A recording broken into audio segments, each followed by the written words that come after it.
Jadi memang yang namanya Kelambak Lawi itu tidak memilih siapapun orangnya, memang rada-rada bego.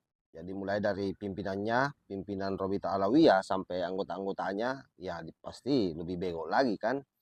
Ini coba kita dengar dulu bagaimana pernyataannya sang ketua Robita Alawiyah. Karena menterinya sudah banyak dari Mandarin. Awas, bahaya ini. Krisis apa nggak krisis? Krisis apa nggak krisis sekarang? Jangan pura-pura ente. Indonesia ini dijajah sama Belanda 350 tahun nggak punya utang. Indonesia ini dijajah sama Belanda 350 tahun nggak punya utang. Hebat nggak?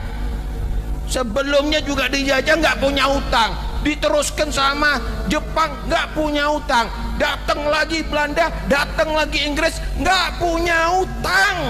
Tapi sekarang kok banyak utang nggak ada penjajahnya, kok banyak utang nggak ada penjajahnya. Dari kalangan mereka ini banyak sekali pengetahuan-pengetahuan sejarah yang dia up ke permukaan, tetapi hampir semuanya salah. Kalau tidak salah palsu. Nah ini. Jadi sejarah yang diajarkan ke umat hanya dua, kalau tidak salah ya sejarah palsu atau sengaja memalsukan sejarah lalu kemudian itu di-up ke permukaan. Yang waras tidak boleh mengalah. Terlarang mereka para pencuri agama yang menjadikan agama sebagai alat politik. Assalamualaikum warahmatullahi wabarakatuh. Om Swastiastu, Namo Buddhaya, salam kebajikan. Kembali bersama 9.0 TV dari Butapan Ritalupi, Kabupaten Bulukumba.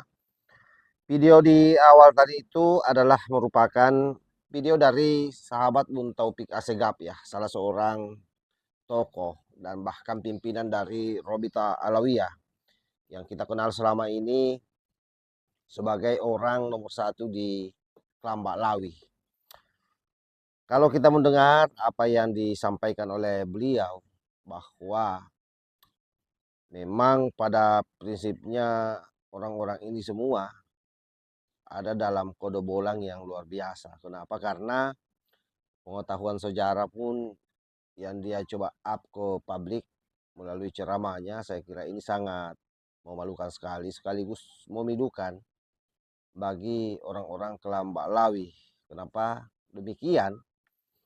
Saya kira apa yang disampaikan itu bahwa Indonesia ini waktu dijajah saja oleh Belanda tidak berutang selama 350 tahun, tentu ini adalah malpraktek daripada sebuah pengetahuan sejarah yang mencoba dijejalkan ke masyarakat. Kita tahu bahwa Indonesia itu pada saat dijajah oleh Belanda, ya belum Indonesia namanya, Bun Taufik. Itu masih Nusantara, itu poin pertama. Lalu yang kedua adalah bahwa apa yang Anda lakukan ini mencoba sebenarnya terlihat cerdas di depan masyarakat, tetapi kemudian dengan literasi yang minim, dengan pengetahuan yang hampir tidak ada apa-apanya, terutama soal sejarah, maka Anda mempermalukan diri Anda sendiri. Jadi seharusnya memang Anda ini belajar sejarah dulu lah, belajar baik-baik, dan ini juga evaluasi ya buat Kelambak Lawi supaya tidak menciptakan generasi yang double, generasi yang kuculuk, generasi yang memiliki yang berpikiran sumbu pendek. Kenapa demikian? Karena mereka mungkin kurang terdidik. Jadi memang harus mereka ini masuk juga ke pendidikan-pendidikan formal yang disiapkan oleh pemerintah untuk sedikit lebih melek soal pengetahuan. Pengetahuan apa saja, terutama pengetahuan sejarah. Karena dari kalangan mereka ini banyak sekali pengetahuan-pengetahuan sejarah yang dia up ke permukaan, tetapi hampir semuanya salah. Kalau tidak salah palsu. Nah ini. Jadi sejarah yang diajarkan ke umat hanya dua, kalau tidak salah ya sejarah palsu atau sengaja memalsukan sejarah lalu kemudian itu di-up ke permukaan.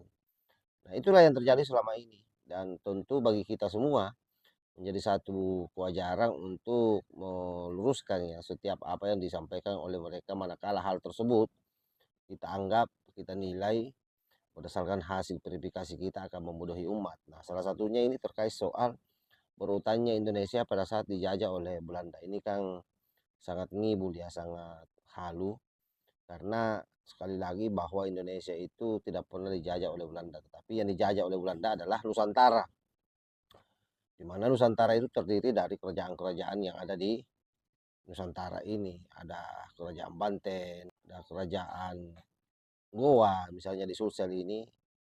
Ya saya kira banyak lah. Seluruh Nusantara ini terdiri dari kerajaan yang mencoba untuk ditaklukkan oleh Hindia Belanda dan VOC-nya. Tetapi sekali lagi penegasannya saya kira adalah hal ini juga menegaskan bahwa memang Kelambak Lawi ini tidak bisa terlepas dari sejarah datanya di Indonesia, di mana memang mereka ini didatangkan oleh Belanda. Oleh karena itu wajar kalau kemudian pemihakannya ke Belanda masih ada. Jadi dianggap bahwa ketika Belanda menjajah itu tidak meninggalkan hutan di Indonesia. Ya namanya penjajah lah. Apa yang mau diutangi lagi pula, Indonesia waktu itu belum ada kan. Yang ada itu ada kerajaan-kerajaan yang tersebar di Nusantara yang memberikan perlawanan terhadap para penjajah, dan ketika puncaknya itu lalu kemudian mengikrarkan diri secara bersama-sama, mengikat diri menjadi negara Republik Indonesia. Saya kira begitu Bung Taufik ya. Saya tidak perlu berpanjang lebar bagaimana fase-fase penjajahan itu masuk ke Nusantara dan sampai pada proses berdirinya NKRI ini. Itu Anda bisa pelajari sendiri. Demikian, wallahul muwaffiq ila aqwamit thoriq. Wassalamualaikum warahmatullahi wabarakatuh.